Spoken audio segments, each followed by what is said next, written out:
Close your eyes for a moment and imagine coming home. Not to where you live now, but to an apartment building sometime in the middle of the 20th century. You push open a heavy glass and iron door, and the whole lobby smells faintly of floor wax and steam heat.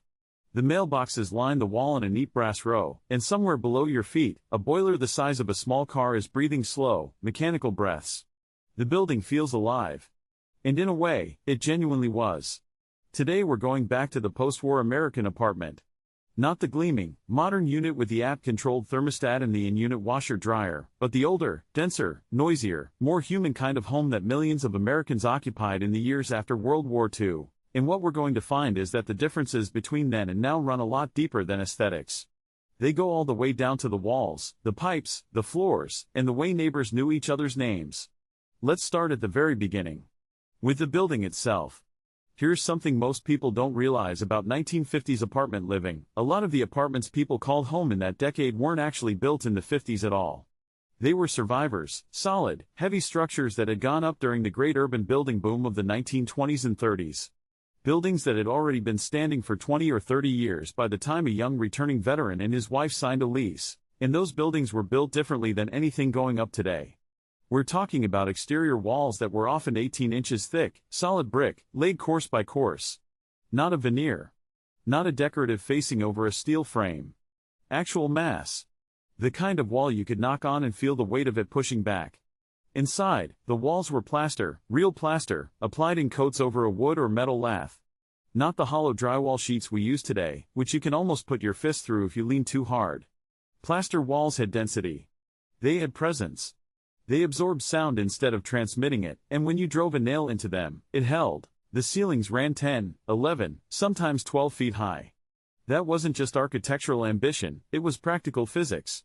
Before air conditioning, tall ceilings meant that the hot air pooled up near the top of the room and left a cooler, more breathable zone where the people actually lived. The building was doing climate control through geometry alone. And then there were the windows. Heavy, double-hung wood frames with a counterweight system built right into the wall, cast iron weights hanging inside hollow channels on either side of the glass, connected to the sash by a rope or chain over a pulley. When you slid a window up, those weights dropped on the other side to balance it. It was a simple, elegant mechanical solution to a real problem, and it meant you could prop a window open at exactly the height you wanted and it would stay there, perfectly balanced, without a stick or a book to hold it. But it also meant that opening a window had physical weight to it. You felt the resistance. You felt the mechanism. Living in one of those buildings meant being in constant, low-level physical dialogue with your own home. Now let's talk about heat, because in a 1950s apartment building, heat wasn't just a background condition. It was an event. Most of those older buildings were heated by steam. A massive cast iron boiler in the basement would burn oil or coal, heat water into steam, and push that steam up through a network of pipes to the cast iron radiators sitting beneath the windows in every room. When the heat kicked on, you knew it. The pipes would start ticking and groaning as the metal expanded. Then came the hissing as steam worked its way up from the basement. And finally, if there was a bit of condensed water trapped in the system, you'd get the knocking, a loud, irregular clang that sounded for all the world like someone banging on the pipes with a wrench from somewhere deep in the building. Which, occasionally, someone actually was. There was no thermostat on your wall. There was no dial you could turn, no app you could tap, no way to tell the building what temperature you wanted. The superintendent, we'll come back to him in a minute, would make a judgment call about when to fire up the boiler based on the outdoor temperature and the season, and the whole building either got heat or it didn't. Some apartments ran hot. Some ran cold depending on where they sat relative to the pipes. If your radiator turned your bedroom into a sauna on a February night, the solution was straightforward: you opened the window. In January. With snow on the sill. And somehow, it worked. This was living in negotiation with your building. The building had its own rhythms and its own opinions, and you learned to accommodate them. The steam heat wasn't background noise, it was part of the texture of being home, which brings us to the man who held all of this together, the superintendent. The super. Every building of any size had one, and in most cases it was almost always he, lived right there on the premises, usually in a basement apartment with a door that opened onto the boiler room. He knew every quirk of every unit. He knew which toilet handle you had to hold down for 3 full seconds, which window stuck in humid weather, which section of pipe needed bleeding at the start of every winter. He was part plumber, part electrician, part diplomat, and part informal historian of the building. If something broke at 11 o'clock on a Tuesday night, you went and knocked on the super's door. Not called a 1-800 number. Not filed a ticket in an online portal. You knocked on a door, a man appeared in his undershirt, listened to what you had to say, and went and fixed it.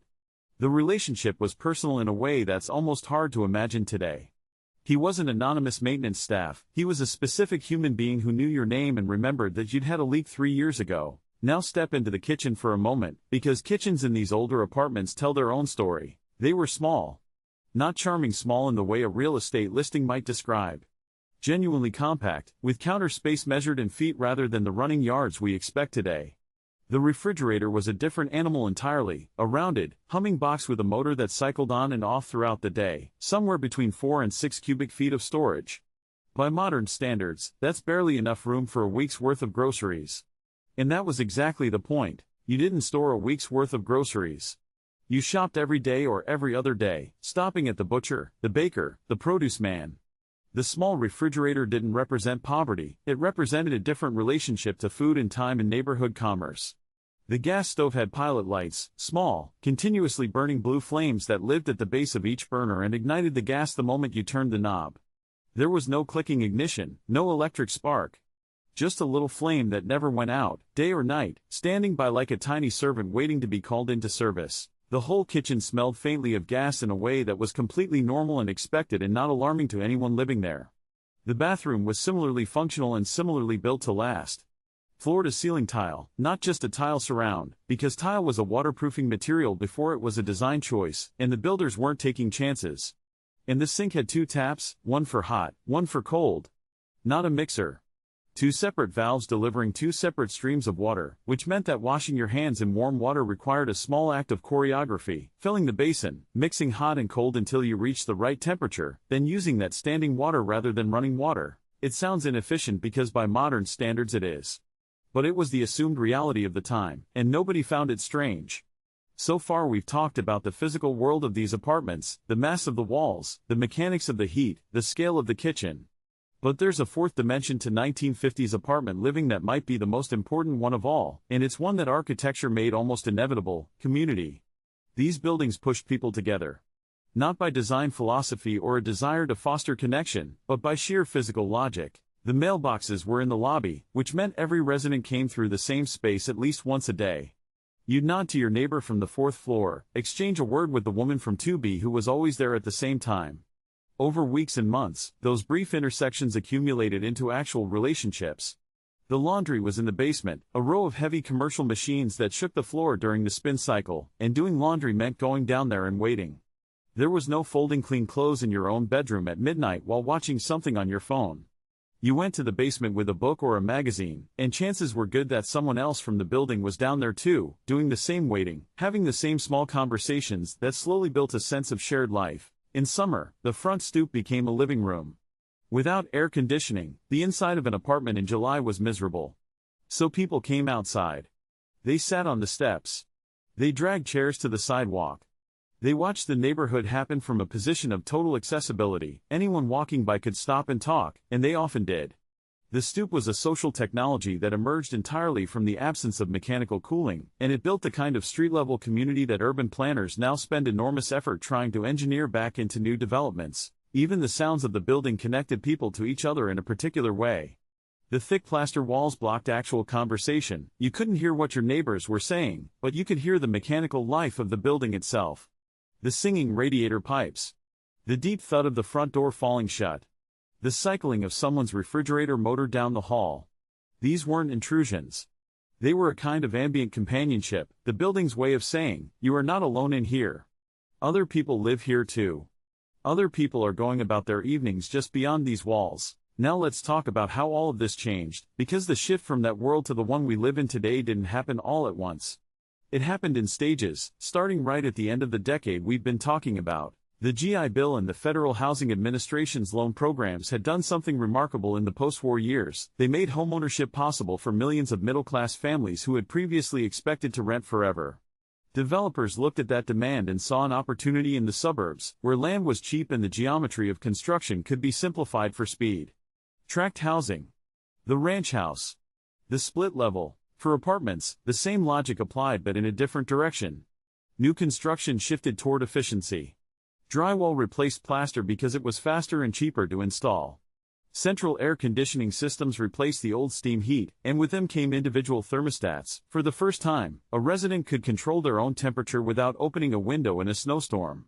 In-unit laundry eliminated the basement trip. Better window sealing eliminated the drafts.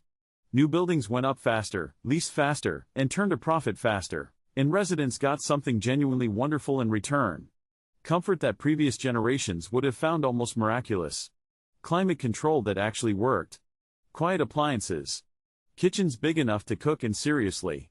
Bathrooms with mixer taps and showers you could actually stand under. Storage space.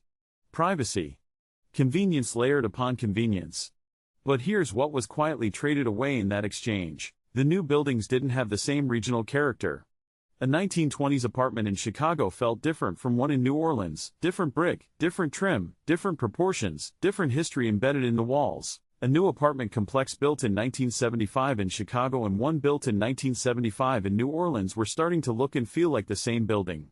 Efficiency tends toward uniformity, and uniformity tends toward anonymity. The dynamic relationship between residents and their buildings began to disappear. You no longer negotiated with your heat or learned the mechanical personality of your windows. You set a number on a thermostat and walked away. The building didn't have quirks because quirks had been engineered out. The super became a maintenance line. The mailbox moved to a bank of metal slots at the entrance that you access with a key card. The laundry went into a closet in your unit, and the basement became a place to store bikes. The building stopped having a presence. It became a container, well-designed, comfortable, functional, and largely silent. You could live in it for years without knowing the name of a single person on your floor. And here's where I want to leave you, because I don't think this is a story about better or worse, not exactly. It's a story about what we optimize for, and what falls out of the equation when we do. We optimized for comfort, and we got it. We optimized for convenience, and we got that too. We got sealed buildings that kept the weather out, appliances that didn't demand our attention, living spaces that were easy to maintain and easy to replace. We got buildings that worked for us rather than requiring us to work with them. What we gave up was something harder to name. The texture of living in a space that had physical weight. The unavoidable connection to the people who shared your building. The mechanical intimacy of a home that clanked and hissed and pushed back when you pushed it. The feeling that the walls around you were old enough to have stories, and solid enough to last long after you were gone. The 1950s apartment wasn't more comfortable than what we have today. In most measurable ways, it was less. But it was harder to be alone in one. And it was harder to forget that you were part of something larger than yourself, a building, a floor, a block, a neighborhood, full of people who were also just trying to get the window open, waiting for the heat to come on, doing their laundry in the basement at 8 on a Wednesday night. Maybe that's worth remembering.